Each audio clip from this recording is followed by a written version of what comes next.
Today we have Jack Colford visiting from Berkeley, and just so I just want to announce Peter Hotez is here at 3 o'clock giving a talk and then having a conversation in Global Health at 4 o'clock, and that's in the Allway 106 building. So there's quite a lot of activities today. For some reason, we have a concatenation of stars that are visiting Stanford. So my introduction to Jack is a triple degree person. He has an MD, an MPH, and a PhD. His MD is from Hopkins, and his MPH and PhD is from Berkeley. He did his training at UCSF, but then he came here to do his chief residency. So he's actually a chief resident at Stanford. And then went back and did his ID training at UCSF. He now is a professor of epidemiology at UC Berkeley, where he teaches methods and designs of large field trials. He has done at least 4 triple-blinded randomized studies of water, sanitation, and hygiene and how it affects child health in Bolivia, but has also worked in at least 5 or 6 other countries. He's worked for the WHO and the World Bank, giving them expert advice on how water quality can actually be improved. Today, I actually looked at his CV and was amazed that he's in the midst of now randomizing 22,000 children in Bangladesh to a water sanitation intervention to see if it affects their health outcome. So he's going to share with us today some of the challenges of doing field studies in these large populations. So thank you, Great. Jack, very much for... Great. Well, it's great to be back, and I spent many hours on... how you came back as chief resident. Okay, sure. I spent many hours sitting where you're sitting, listening to various speakers and wondering if I wanted to be a lab jockey or someone doing procedures all the time or what, and kind of stumbled into this career that I have, which is sort of a mix of infectious disease. I still practice at the VA in San Francisco in the ID clinic, or teaching. I teach quite a lot. I teach intensively in the fall each year, and then not the rest of the year when I do the rest of my traveling and teaching and writing. And then I do a lot of field trials of different public health interventions. So if you have interest in international health or infectious diseases or these kinds of things, global health, that's something I'm happy to talk with you outside of today's lecture about. So I'd like to describe, to create a framework today, I'll sort of make a Christmas tree on which we'll hang some ornaments about different issues that come up in study designs. But I want you to think more broadly. I mean, if you're not passionate about diarrhea like I am, which is sort of a key outcome I work with, then you have some other outcome that you'd like to measure rigorously. So the designs we're going to talk about today are transportable to many other both field and hospital type questions. So I think you'll see as we go what I mean, and feel free to interrupt me because I'll stop and ask questions. So let me articulate some of these challenges first in my next slide, and then I'll illustrate these with a study that we did in Bolivia. I'll go through a bit, talk about some of the design and analysis challenges caused by working with big populations, and then time permitting I can talk a little bit about some of our group's current work in these other countries. All right, so this slide is just to remind me to bring up a couple of issues that should permeate the whole talk. One is on one of my trips to Bolivia, going out to see one of the farmers whose family was a participant in the trial I'm about to tell you about, who wanted to show me a new latrine that his family had. An NGO, a non-governmental organization, had come through and built thousands of latrines in this section outside Cochabamba where we were working. So, as is often the case, an NGO can put up on its website, built our latrines, health is better, and so forth. So we're walking out to the latrine, the farmer opens the door, and it's filled with potatoes from the bottom of the pit to the top of the roof. So it was never going to be used as the way you might think a latrine was going to be used, but it was a great place to store potatoes. But nonetheless, the NGO can come through and build its latrines and leave its mark, and people can do what they do. I've had other similar experiences coming on the heels of CDC interventions done a year or two before I arrived to do my work, where drinking water storage containers that were built for safe storage of water now serve as the soccer goalposts for the village. So we do lots of things in public health, and we assume that kind of the process outcome of having done them and checking them off is enough. And in fact, what I and a number of other people, actually a lot of economists, are really getting into are things called impact evaluations, where we really try to see, have these big programs made any measurable difference with respect to health? Now, of course, measuring meaningful outcomes, diarrhea, child growth, cognitive development in children, is much more difficult than counting latrines.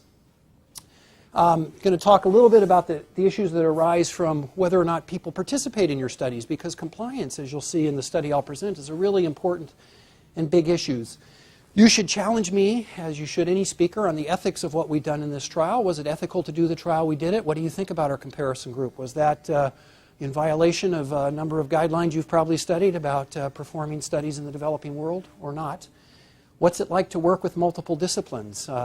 This work involved engineers, anthropologists, economists, behavioral scientists, and you can just imagine what that's, I mean, you know what it's like to work with surgeons and radiologists, and right? So this whole mix of people with different disciplines creates its own kind of microculture.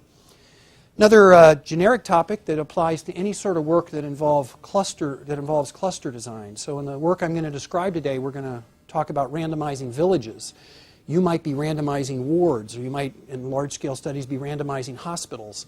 And when you use a design such as this, it creates methodologic issues about contamination and spillover. Nothing to do with water contamination, but a spillover of the effect of your intervention and its effect on potential outcomes in the different units that represent the clusters that you're studying. It creates sorts of difficult issues for sample size estimation, sampling, and analysis. What happens when you go on your happy way in your dissertation or your project and you carry out a big intervention, and then the government comes along with some other co-intervention that you have nothing to do with, but it totally addresses the outcome you're interested in and sort of swamps the area? You know, you're doing a water sanitation intervention and some other organization comes along and builds its latrines right in the same village. How do you take care of that? Lots of behavioral science lurking in what we're doing today. You may or may not have interest in that. We can certainly talk about it. The study I'm going to describe today was not a blinded study, so that should raise some methodologic issues for you. I do blinded studies as well. Those are more difficult. We can talk about what one might do to obviate the need for intensive blinding in a cluster randomized trial such as this. Another theme I'd like to leave you with today, or have you think about, is that when you do studies such as this, that the people who are measuring the outcomes of the study are different, should be different, from the people who are delivering the intervention. There's just a natural human bias built in. If I tell a health promoter to go and promote solar water disinfection, as we did, there's a natural bias if that person is recording the data to want to think that the people who got the solar water disinfection treatment are better. So they're going to shade, unintentionally usually, but shade their recording of the data in ways that may influence the truth about what you're trying to find. So separating the implementers from the promoters is an important theme. And then the need for hard outcomes. So although the study I'm going to talk about today was powered and measured on diarrhea, we should talk about other outcomes that are possible in this sort of field and in others. All right, so let's talk about a specific trial to illustrate some of these points. So the technique or technology I'm going to talk about is called solar water disinfection, or SODIS. And it's almost achieved status as a religion. So people in the field of water and sanitation believe deeply in solar water disinfection because, as you're going to see, how could this not be a good thing? It's so sensible, sustainable, all those other S's, sexy, you know, it just works. It has to work. And it does work. In the laboratory, if you treat water with enough sunlight in clear bottles, it will eliminate most of the pathogens. Now, not all. Can you think of a particular pathogen that's a waterborne pathogen that might be difficult to eliminate? It's really difficult to eliminate in municipal systems, too. Cryptosporidium's tough. So cousin of Giardia, really tough cyst, etc. So it's not great for Cryptosporidium, which is something we deal with enough, but it's not the key issue. So it does leave a few holes in the coverage, but it's free and it's widely available. And the technique is to expose bottles of water to sunlight for a day. I'll show a little bit more about that in a minute. And then the family usually has two sets of bottles. They put one up on the roof one day and then bring it down and drink it, and then the next day the other bottle goes up. And it's not just the radiation itself, the UV radiation that's treating the water, it's also the heat. So at higher temperatures, it requires less radiation, so this synergy goes on between the two treatment modalities. All right, so here's a study you've probably seen, I think from BMJ, about whether we need to do randomized studies to study everything. So a lot of people in our field have the view that, we know that good drinking water is a good thing. Why do a randomized trial? That's kind of a silly thing to go out and spend, in this case, $3 million doing. So this study was called Parachute Use to Prevent Death and Major Trauma Related to Gravitational Challenge, and it's a systematic review. You're all familiar with systematic reviews. And the expensive conclusion reached was that parachutes reduce the risk of injury after gravitational challenge, but their effectiveness has not been proved with randomized controlled trials. So lots of things in life aren't going to be subjected to randomized controlled trials. We're not going to take residents post-call and assign half of them to go driving in a dangerous situation and half not, and then see whether or not there's more traffic accidents, right? There's just certain things that must be common sense. But the issue here, lurking in the solar water disinfection issue, is whether or not people actually use water treatments the way they're supposed to use them, and that results in better health or not. So things can work well in the lab. We all know this from drug trials and everything else, and then you take them out into a population and not so much. Okay, one common problem in international development is this thing I alluded to earlier about this mismatch between implementation outcomes. Some people call these process outcomes. The economists call these first stage outcomes. That in some causal sequence, one has an idea about the different steps that should happen in the intermediate steps of a process. So if I if I provide solar treatment to water, I should see an improvement in water, and then I should see downstream from that the improvement in health. We're coping with a big World Bank study at the moment where we got some amazing improvements in health in a big campaign in 7 million people in 6 different countries. Big improvements in health, but we couldn't show any improvement in the intermediate steps of the water getting better. And then as we looked more deeply into the data, we saw that many outcomes other than diarrhea got better for things that shouldn't have improved with a water intervention, like bruising and abrasions and things. Anybody know what those alternate outcomes are called? You ought to think about these in studies you do or read. So you have your main outcome in a study, but you're also interested in other outcomes that might have nothing to do with the intervention. And if those got better in your intervention group, you have a problem. So what's that? What are those other outcomes called? Important term to know. Those are called falsification outcomes. Have you heard that term? Some people call that negative control outcomes and so forth. But falsification outcomes is a term I think is most descriptive. So again, not just in the issue of diarrhea, but if you're studying malaria, I work with a lot of people who spend their careers counting bed nets. But the measurement of malaria is really where it's at. But again, it's much more expensive, harder. People who work on HIV infection count condoms distributed, but we really want to see changes in HIV rates. All right, here's the SOTUS process. So clean bottles, which are widely available anywhere in the world, and I know there's a pointer here. Bottles are cleaned out, filled with water, put up on the roof. Where we worked at in Bolivia, we often had people with kind of tin corrugated roofs. So if you have a reflective surface behind the water, all the better. It works faster. It'll work without that as well. Water goes up for 4 to 6 hours, again, depending on how warm it is, and then it's ready for consumption. Just to mention that a common and very effective way to treat water in much of the developing world is through boiling. Boiling is extremely effective, and it also gets our friend cryptosporidium. So it's really quite a powerful, effective technique. In urban settings, I work with colleagues in Dhaka. They show me lots of gas lines out in the slum areas of the town where people, pirate gas supplies in order to boil their water. So this is widely known. But out in rural areas, there's often not enough wood or fuel to supply the fuel to boil the water, so it's not such an easy thing to always do, even though it's very effective. But we also have this plague of soft drink bottles around the world, so these soft drink bottles we're all very familiar with can be used for this SOTUS treatment. So the thinking, of course, is why not harness these? This is from that Church of SOTUS that I mentioned, this foundation that works worldwide to promote solar water disinfection. And these are just some different kill curves to show what degree of either heat, and or sunlight and radiation and heat combined necessary to capture some of the more important organisms we care about in contaminated drinking water. And here just a reflection of this issue about synergy, that at higher temperatures things kill off quickly. I'll make the point that it's very expensive to measure there are so many, all the individual pathogens we care about in drinking water, so the field has pretty much resorted to using indicator organisms. And then, of course, like any field, there's debates about the best indicator organisms, whether to use fecal coliforms or total coliforms or E. coli. All of them have advantages and disadvantages. Some of the disadvantages, for example, total coliforms, lots of animals shed coliforms, so you're never certain if it's animal waste contamination.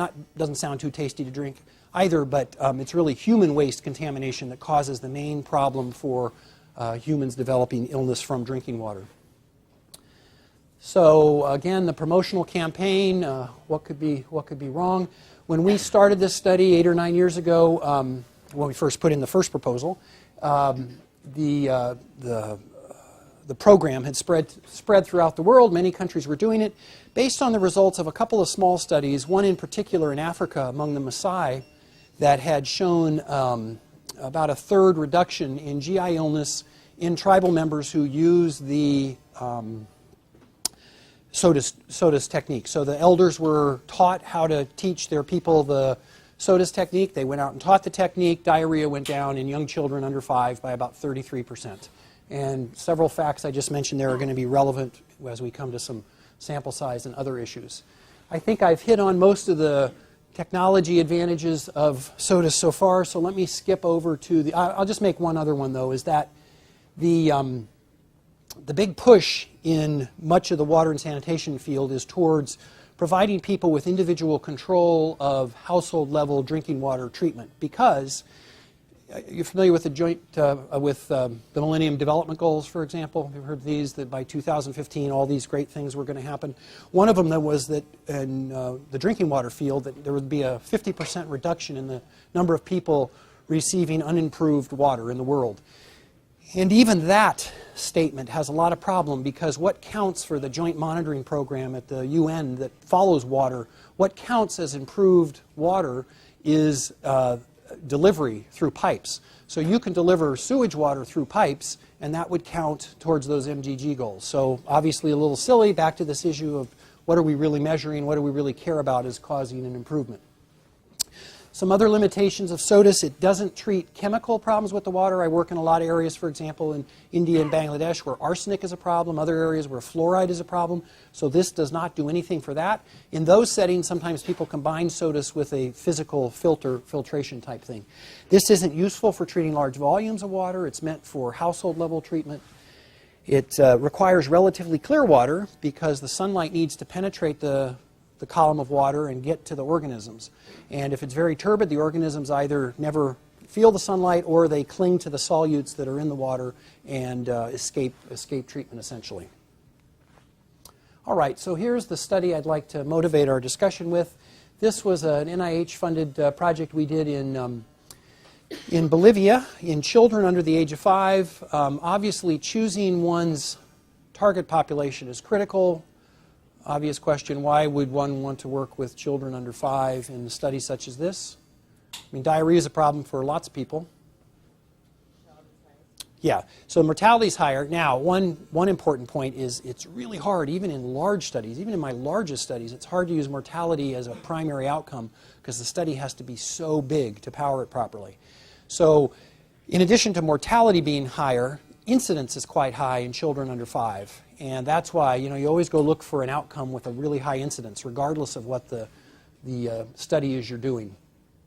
We picked rural over urban Bolivia just because we didn't want to create this kind of stratified sense of if we saw different results in rural versus urban, we wouldn't know what that meant.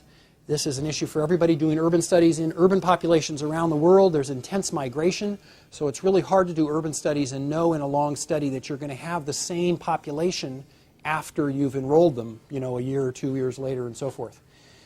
We had 22 communities with 660 children. They were randomized equally to SOTUS versus current practice. Who's going to challenge me on the ethics? Current practices, they're going to keep doing what they're doing. You should have a problem with that. Is that an ethical thing to do? You've heard of the HIV trials where pregnant mothers were treated and another group was randomized to current care, which was no treatment. Those trials were stopped, created a huge ethical debate. I hope you've been engaged in at some point. Anybody see an ethical problem with that? I'm okay with ethical problems. This is my life here. So what's wrong with this study? Everybody's I can tell when I'm talking to clinical audiences. Yes, in the back. What materials are used in the bottles? So that's a great side question. After we did the study, another study was published, unrelated to ours, dealing with the polypropylene phthalate that is the coating of the bottles, and it does leach, in fact. And in lab rats exposed to 10,000 times a human dose for a year, you can get a mesothelioma kind of thing. But that wasn't an issue for us at the point. But that's a good question. Is the treatment itself a risk? Let's assume we're cleared of that because that was nowhere in the literature when we started. Is it because current practices could vary? So you have a lot of Yeah, now that's a great methodologic problem. So current practices could vary in the different clusters. Fortunately, in this study, they didn't. We weren't too concerned about that, but certainly you do worry when people are just doing whatever, as opposed to giving them, we're not giving them a placebo to take. So the ethical challenge that we would often face here, anybody? Yes? That's right. So we have these people doing current practice, which is to consume their water, literally, I don't make this up. I mean, they go outside their dwelling and they reach into the ditch and they take water out and then take it back and feed it to their children. Hard to believe that that's a safe practice. But that is current practice. That's what they do. So can you think of a way, how could you do a controlled study? If we agree that that's an unsafe practice, and if we agree that investigators shouldn't be promoting or encouraging or enrolling people engaging in unsafe practices, what's the out here? So here's the way we did this dance. And I feel okay about it, but it's certainly open for discussion and challenge. The NGO we were working with, Project Concern International, was not able to do all the villages they wanted to do in the year we were going to do the study. So they could do about 10 to 15 villages a year. What we did decide to do, and I think this has application to lots of programs in the developing world, we asked them to introduce randomization into the villages they were going to enroll in their first 2 years. So they were going to take essentially 10 villages one year and 10 villages the next year and ramp up this program. We asked them to do that rather than the way that it's normally done, which is, my cousin is the alcalde of this district or whatever. We go first. To do it with randomization. And in fact, we found that people actually preferred to get an NGO program through randomization process. We had a big public randomization process. We had bingo balls where we had the communities paired into treatment and control, and it was randomly drawn who was going to be treatment, who was going to be control. So we found that people actually preferred randomization to just assignment in the way it was typically done as these kind of programs would usually come through. The reason I say I think this has broader applicability is in a lot of work we do with other organizations that are rolling out big campaigns, there's the potential to introduce randomization into what they're doing with just a little bit of thought and scientific presence. So a large part of what my group does now is try to convince NGOs that are rolling things out that, hey, you could introduce randomization in this, cover the same number of people, and yet then have a study that has some scientific inference from which you can draw perhaps some valid conclusions. Okay, another technique, methodologic technique we used here that's widely applicable to any kind of work you might do on the ward if you're doing individual studies or cluster studies, is we pair matched the villages on baseline diarrhea. So pair matching is a kind of a whole separate side village or side thought. Let's step over to that thought for a moment. Why might one want to pair match clusters or pair match the units of randomization even in a trial, in a clinical trial? What's the advantage, disadvantage of pair matching? What's randomization supposed to achieve on its own? decrease in bias. Decrease in bias of what? What causes bias when you don't randomize? Sorry? Confounders? Yeah. So here's an extreme example. I do a study of some drug for prostate cancer. And I get a group of 1,000 men in their 30s and 1,000 men in their 60s. And I give one group, the 30-year-olds, I give the drug to, and does prevent prostate cancer. The 60-year-olds I don't.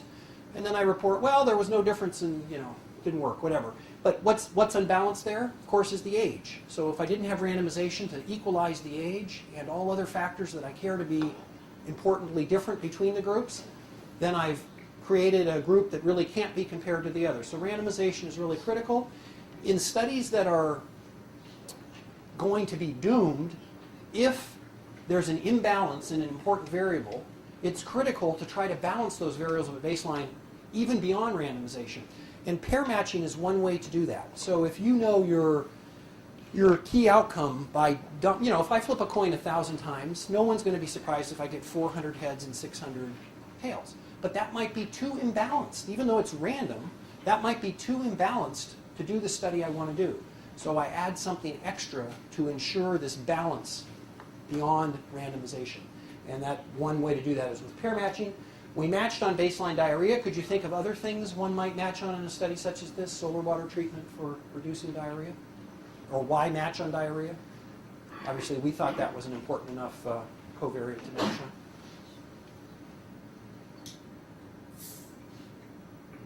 What other variables might be of interest here? The environmental temperature. Oh, so you could match on environmental factors, right? You could match on differences in the village structure, differences in temperature, whatever. However, we knew that diarrhea was one of the things that most strongly predicted future diarrhea. So by matching on diarrhea, it's an attempt to make the baseline conditions, which is what you want in the trial, make the baseline conditions as equal as possible. We chose a sample size that I showed you earlier to detect with 80% power, a reduction of 33% in diarrhea between the groups. So if the rate of diarrhea in the groups before any intervention is 10 cases per child per year, we'd be able to see something at 6.7 or lower per year, 33% reduction. Now, why 33% reduction? Where do you think that comes from? How do you make sample size estimations in studies before you start? Prior study. So I had told you earlier that the prior study in the Maasai in Kenya showed a 33% reduction. Remember that? So turns out that's about the largest reduction, smallest reduction we could afford to power the study for our budget. The NIH has a fixed budget for a study such as this, so you have to find you have to shoehorn your outcome and your sample size and your effect size all together in this magical mix that makes your study fundable. So if we couldn't afford to do a 33% reduction, we might have had to pick a different outcome with a larger reduction. What do you think? Is it harder or easier to do a study to detect a larger effect? So if we had wanted to detect a 50% reduction, would that have required more participants or fewer? Fewer. It's easier to see large differences, right? If I wanted to declare a heavy person different than a light person, the greater the discrepancy between the two, the easier it is to pick that up. If they're 16 ounces different, I can't pick that up easily. And it's the same thing in these large studies. The larger the difference you're looking for in effect size, the easier it is to power the study to see the difference. Okay, so we enrolled the 920 children. On average, there were about 37 children in each of our village units. And that's another important point. We randomly sampled the children to be in the study in each village. We couldn't afford to enroll all the children. So the clusters create this sampling frame in which we sample randomly the children to participate in each thing. I mentioned that we pair matched people on baseline diarrhea. That baseline diarrhea was gotten from a 8-week study before the study started to measure what diarrhea was in each of the villages. And our process created very good, kind of table 1 balance of covariates of the villages. You'd like to see in a randomized trial that all the things you can think to measure have roughly lined up, because you're hoping that all the things you didn't think to measure also are balanced in a randomized trial. So we worked in an area called Tatora, right outside Cochabamba, right smack dab in the middle of the cocaine trail. That whole industry was a big part of the area in which we were working, so that created all sorts of other secondary issues in conducting the study.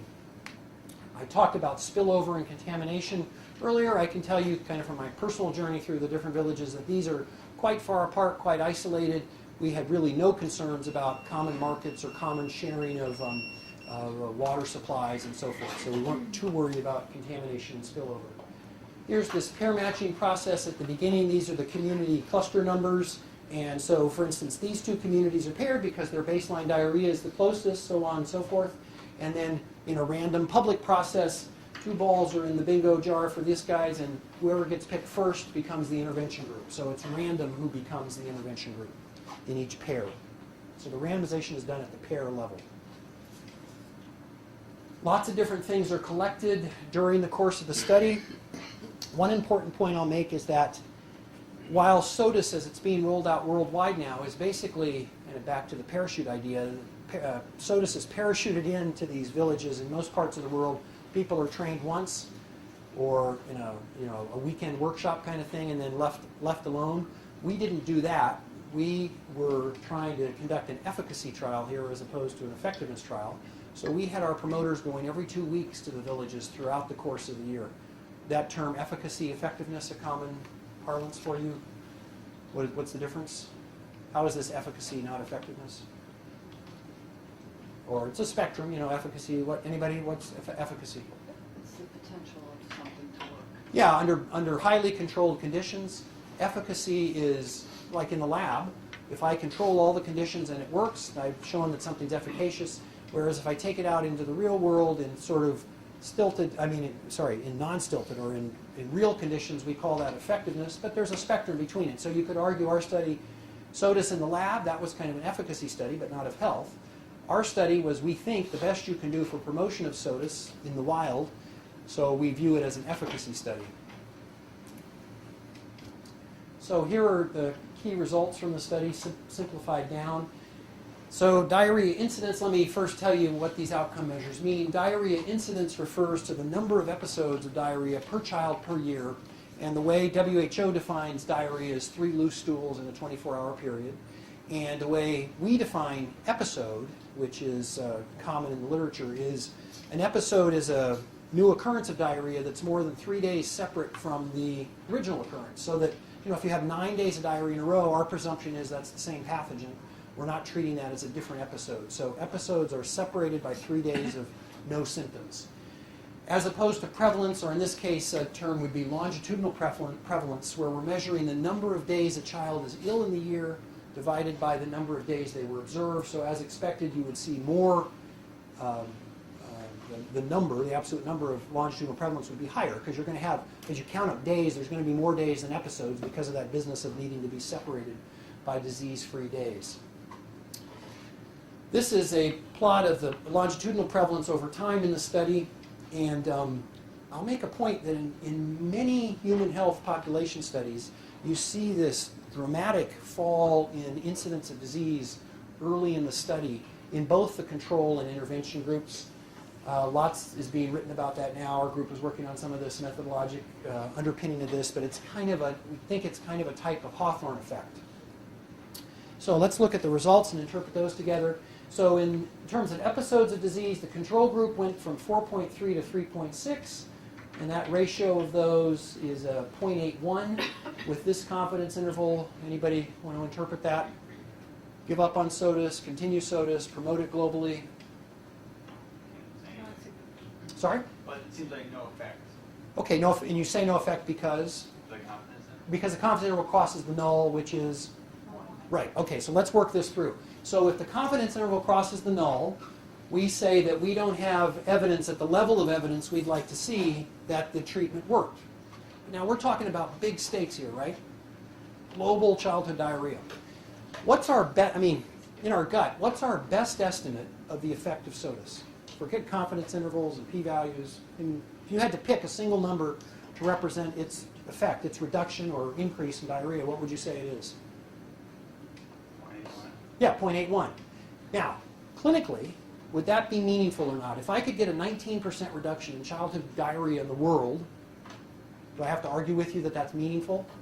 That's huge. I mean, a 4% reduction in diarrhea would be huge in terms of lives saved and growth promoted.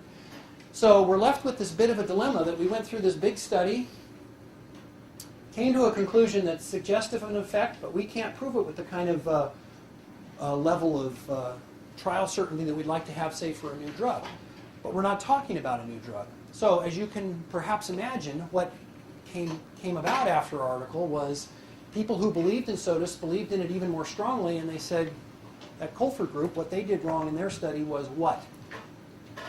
Because if 0.81 were to be the true estimate, let's just, in a different parallel universe, assume that our study got it right at 0.81. What would turn the confidence interval into a significant finding? More power. What would I need for more power? I'd need more people. And you can't, but who can guess at how much larger the study and the budget would have had to have been if we had powered the study for 0.81 instead of what we powered it for? Remember? Click, click, click, back to the earlier slides. What did we power it for? 33% reduction. So that would have meant we needed to see a 0.67 here or lower. But let's say we went into the NIH and said, we're looking for a 0.81, 19, 20% reduction. What does that mean? How much larger would the study had to have been? Would have had to have been 2.5 times larger. So now it's a $10 million study. So this is tricky because if someone else is going to go out and replicate this now, they're going to need a study that much larger to do this. And let's just look at the consistency or not of the longitudinal prevalence measure. Also confidence interval crossing one, some reduction. So hard to know for sure. Yes? Could you argue that in a sicker group, you would have been able to detect the difference better? Because looking, Yeah. it's 4.3 in the control per child year and 17 prevalence. You know, on one hand, you can argue that's not a lot. Yeah, that's a very sophisticated question. And let me make a point. Do you remember what we thought the baseline prevalence was going to be? When we did our baseline calculations I talked about, what did we think diarrhea in the wild was? Anybody remember? It was about 6%. So this is that's already so if you want a 33% reduction, what you want to do is get my group to come and do a study, because then diarrhea is going to go down by 33% before the study even starts. And this happens all the time. In lots of human health studies, when you go out into a population to do a study, all of your assumptions and even pre-measurements often change. Now, whether this is because the people who are in a study are different, like the kind of the Mr. Fit lore and this sort of thing, or just bad luck, we don't know. But this happens over and over. Yes, sir? It's such a simple intervention. If you check to see if your control group sort of looked at it and said, That's easy, that's gonna great. help us, let's do it. Yep, that's going to be on a list of what could have gone wrong here. That's great. That's the next slide. Good question. Other questions about the results? What's this p-value of 0.19 mean? Are you all sick of interpreting p-values, or the statisticians beat this into your heads already? Anybody? What's a p-value of 0.19 mean? How does that relate to that 0.81? Right? It has nothing to do with the 0.81. That's a complete coincidence. Just to mislead you. It's often a good first-year epi question on a test. But what's that p-value telling us? It's about a 20% chance that the null hypothesis is true, given your data. Then you see this. Yeah, so I'd say it a little differently. There's a 19% chance that if we did this study over and over again, we could see a result this extreme. Extremely different, but the null would still be true as you started off. That's well said. Okay, let's go on and make some more points here. All right, so somebody asked about compliance and whether people were using it. And by compliance, there's an issue not just with the group that got the solar water treatment, there's also concern about whether the group that didn't get the solar water treatment started doing solar water treatment because they were watching people get solar water treatment. So luckily, I don't have any of that up here about the control group, but we have it in the paper, and I know that number. So it turned out that about 1.3% of the households in the control groups were using SOTUS at points during the study. So quite low. But now these data all reflect the active group, the treatment group. So let's talk about human nature. So we measured SOTUS use in a couple of different ways. We went to the people right after they had gotten trained, you know, all excited, lots of community campaign energy. You're going to be in this new program. And a couple weeks into it, we asked them, are you using it? How's it going? You like SOTUS? So here's their response. About 78% of the people reported were using SOTUS. So that's a little disappointing, but it's not 100, but it's there. And just jumping to the end of the study, the same amount reported at the end of the study. And this was a question framed as, did you use it in the last, I think, 2 weeks? We're using SOTUS. But sly investigators that we are, as we were in their houses, the promoters were trained to do a number of different things. They were trained to ask for a cup of water. and they watched where that cup of water came from. Often they declined that cup of water when they saw where it came from, because often it didn't come from the soda bottles. They also went and looked for soda bottles and recorded where they were. So there were a number of kind of passive measurements about whether or not sodas was being used, compliance. Let's look at how that compliance compared to self-reported compliance. And I'll just make the point, I can guarantee you this, if you go to a lot of literature, more often than not, self-reported data are used. But if you don't leave the talk today fearful of self-reported data, then I have failed. So here are the soda bottles in the kitchen. That's down in the 10 to 20% range. So on average, over the whole study, over all the weeks of the study, it worked out that we had about a 31% compliance rate in terms of weeks that the bottles should have been in use versus weeks that the bottles were in use. So 1/3 of what happened. So now the story gets even more complicated. So if this 19% reduction is true and it comes from such low compliance, is this a compliance phenomenon? So can you think methodologically or more analytically, how could I take the data that you know I have and look at whether or not compliance is related to effect? What's the effect? Reduction in diarrhea. So what am I going to correlate here? What two variables am I going to make an XY plot of? What could I do? Yeah, so I could plot compliance and diarrhea. I could do that as a continuous measure. Or I could divide the groups, which is what we did to have enough to analyze. I could divide the groups into levels of compliance and then look within each group to see whether or not are the people, and this is very commonly done, are the people with really high compliance, was the reduction in diarrhea greater among that group than it was in the people with very low compliance? Slopes were the same. No difference in the groups, in the relationship between SOTUS use and the outcome in the different groups based on compliance. Jack, Yes? was there a different number of bottles given to each household depending on how Number many of children, people- that's right. children? That's right. So that was all calibrated based on the number of children in the house and so forth, right. Okay, so any other questions about compliance? Anybody give people drugs where compliance is an issue? Yeah, so just think about self-report, think about compliance. These issues are very generic. Okay. I lost track of the time there. So we have 10 minutes, I think? Yeah. So I'm going to pause for a moment, just open it for any conversation about the Bolivia study, and then I'll talk about some other work we're doing and some of the other challenges that raises. Yes? Is there any variation in the seasonality of how Oh, clean the water that's a great question. There is variation in the seasonality of the water in that when it just like here in the Bay Area, maybe much to your surprise, when there are lots of rains, water quality can change because there's lots of flushing that occurs from sources on the ground that get into the water system. So yes, in times of heavy rain, there's a change in the water quality. Luckily, in our randomized trial, we had controls throughout all the various seasons, so that wasn't an issue for us here.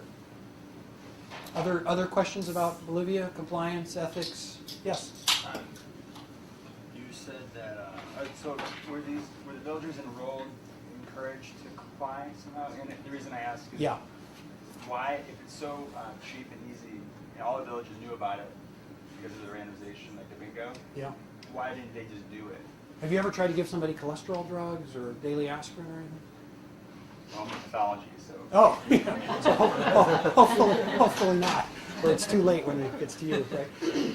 Human nature is just tough in that there are lots of things we know should be easy and should be doable, but ours is not the first. In fact, it's one in a line of 10,000 studies to show that people often don't do what they know to be potentially good for them.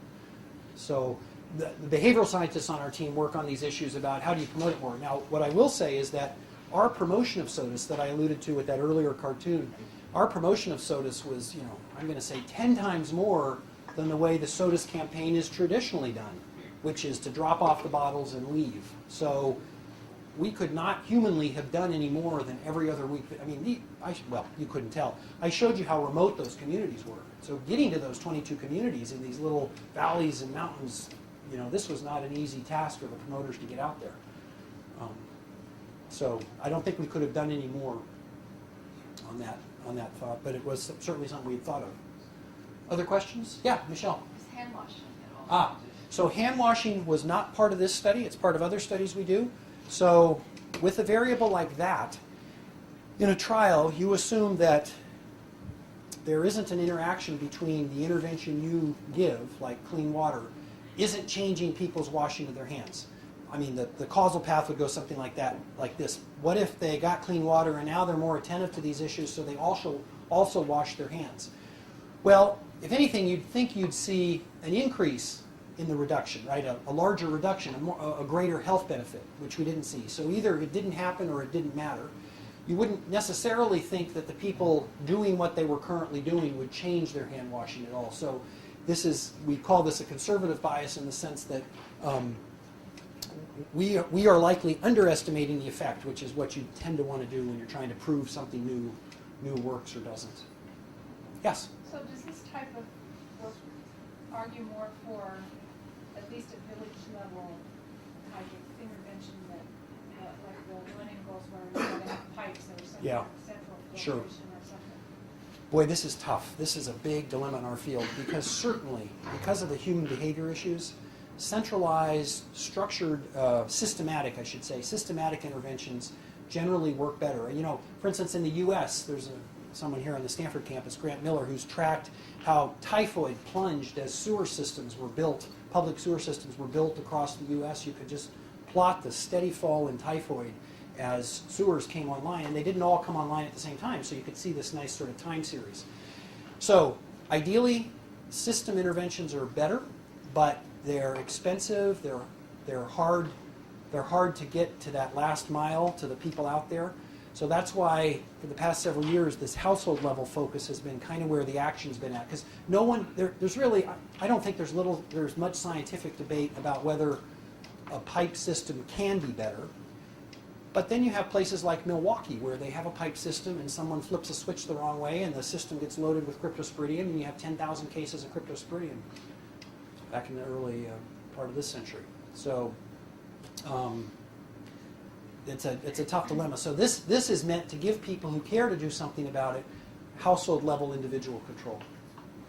Other questions? Yes? Was there anything on health outcomes with sodas? I know not this study, but any of these substances. Oh, and the other ones? Yeah. So just published recently, a group from Ireland that we've now written a letter of discussion with them in the journal about, but they are claiming to show a reduction or an improvement in child growth in a group that got sodas in a completely another study that just finished. They did that though, it was a randomized trial, but they did it with modeled data, and they don't show us what the actual results were. So this is always kind of, for an epidemiologist, makes us a little twitchy, that if I can't see the raw results, I don't really know whether the model is doing something that the real data aren't, and it's just kind of bizarre not to show your raw outcomes. So that's an active debate our group is having in the literature now with this other team, and that just came out. That's Ronan Conroy, and Dupree's is the first author. Other questions? Things we're going to measure in upcoming studies, I'll just say a little bit about, and then maybe. Well, let me talk about another set of studies that I'm working on with. So you use sodas? Would I use sodas? I think if it were the only water treatment technology I had available to me in a situation, I would use sodas. Would I recommend it for promulgation around the world? I'd have to say, honestly, the evidence doesn't yet support that, because these things come with a cost. Should sodas be done in preference to boiling? Should it be done in preference to other, should it be done in preference to vaccine? If you're a health policy planner, people who like to use these sorts of data, how do I, as a minister in the government, make a decision between my water people asking me to do something versus my vaccine people asking me to do something versus my nutrition people asking me to do something, and so forth? So in other studies we're combining water interventions with other health interventions as well to see whether there's synergistic effects. There's a lot written in the HIV literature about, there's a fellow at UNC who works on this, who's on the NIH study section for HIV, I'm blanking on his name, but big push about drinking water in HIV patients in Africa, improving their response to antiretrovirals. So that sort of, I think that's the next generation of water and sanitation studies, is how does water and sanitation relate to other synergies with other diseases and so forth. In our work in Kenya and Bangladesh that Michelle alluded to, we're actually doing not just diarrhea, we're also doing child growth. Child growth is actually much harder to measure than you might like to think. we like to call it a hard outcome, but measuring squirmy children with these stadiometers you have to use to measure them is not an easy task. That's really difficult. So that's another outcome. We're also measuring cognitive development 2 and 3 years after the intervention. A little side story, I have a colleague who's now a professor at Berkeley who, as his dissertation work, 20 years ago, did a cluster randomized deworming trial in Kenya. And they had the foresight to gather very good, this was before cell phones, to gather very good follow-up information on how to find these people. So now with the NIH's help, they've gone back and interviewed, I don't know, like 85% of the people who were in that study. So all these people had that we know was different. They were randomized to a school program for deworming, just mass albendazole, let's say, or whatever the anti-parasite du jour is, versus the school clusters that got nothing. And now 20 years later, there's a striking difference in economic gain in the group that got treated. And they've tracked these people down to the UK and all the places people from Kenya have gone. So one of the tough things about these long-term outcomes that we all care about, like school attendance and so forth, and educational attainment, economic attainment, they're so hard to measure and they take so long to measure that people's careers have often moved along for the measure. I mean, even now, we're just getting Head Start data that's quite interesting, from years ago when Head Start happened, and the educational people are quite excited about, in some cases, some of the longer-term findings for things that didn't work initially with Head Start that now look like they may have worked later, and the only thing that was different in some of the children was the Head Start intervention. Other questions? I don't think that's enough time to do 2 more sites, so I'll stop there. Okay, thank you. Thank you very much.